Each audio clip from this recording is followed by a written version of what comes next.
अस्सलाम वालेकुम नाज़रीन, नया पाकिस्तान के साथ मैं हूं आपकी मेज़बान फ़रीहा हनीफ़।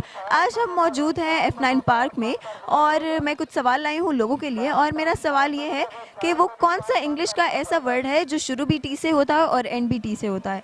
जाती हूं लोगों के पास और जानती हूं कि वो ऐसा कोई लफ्ज़ निकाल सकते हैं कि नहीं। कि कोई ऐसे 3 वर्ड्स बताएं जो इंग्लिश का वर्ड है, ठीक है, शुरू भी टी से होता है और एंड भी टी पे ख़त्म होता है शुरू भी टी से होता है। और एंड भी टी पे होता है।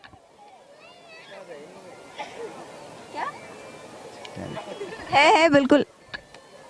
टेंथ। और 2 और बताएं। एक ही होता है। नहीं ना, 3 बताने हैं।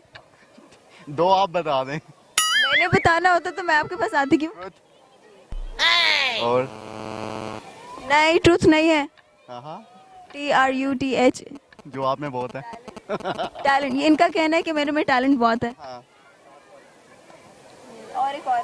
3 हो गए ना पूरे। नहीं, 2 हुए ना, एक ट्रूथ और एक ट्रूथ तो नहीं था, टैलेंट था और आपने एक और क्या बताया था? ट्रुथ बताया था मैंने। ट्रूथ नहीं होता। हाँ। देखिए आपकी वाइफ भी आपकी हेल्प नहीं करी, वो नहीं करेंगे। वो आपको मुश्किल में देखना चाह रही है। मुश्किल में देखना चाह रही है, उसने तो वैसे ही मुझे मुश्किल हाल में छोड़ दिया। ओह माय गॉड, अभी अभी तो शादी हुई है आपकी। अभी शादी हुई है और अभी साथ छूट गया, देख लें। इंग्लिश के कोई 3 वर्ड ऐसे बताएं जिसके स्टार्ट में जो स्टार्ट भी टी से हो रहा हो और एंड भी टी से हो रहा हो। टेस्ट, टेंट और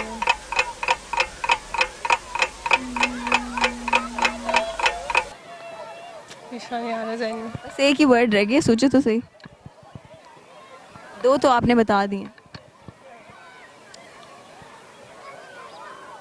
नहीं याद आ रही? चलिए ठीक है, थैंक यू सो मच। मुझे सवाल ये है कि कौन सा ऐसा इंग्लिश का वर्ड है जो स्टार्ट भी टी से होता है और एंड भी टी से होता है। कोई 3 ऐसे वर्ड्स बता दें। T pot. शुक्र है, थैंक यू। टी पॉट, ये 2 वर्ड्स हैं, कोई एक वर्ड बताएं। Tent, test, tart. Yeah you right, she helped me. She did, she is actually good with it. आपको इनसे पूछना चाहिए था। पर वो तो पहले ही साइड पर हो गई थी। नहीं, I have never been good with riddles वैसे तो। चलें ठीक है, thank you so much. No problem. इस तरह की वीडियोस को देखने के लिए हमारे चैनल को सब्सक्राइब ज़रूर कीजिएगा और अगर आपको हमारे सवाल का जवाब आता है तो कमेंट सेक्शन में जवाब ज़रूर दीजिएगा।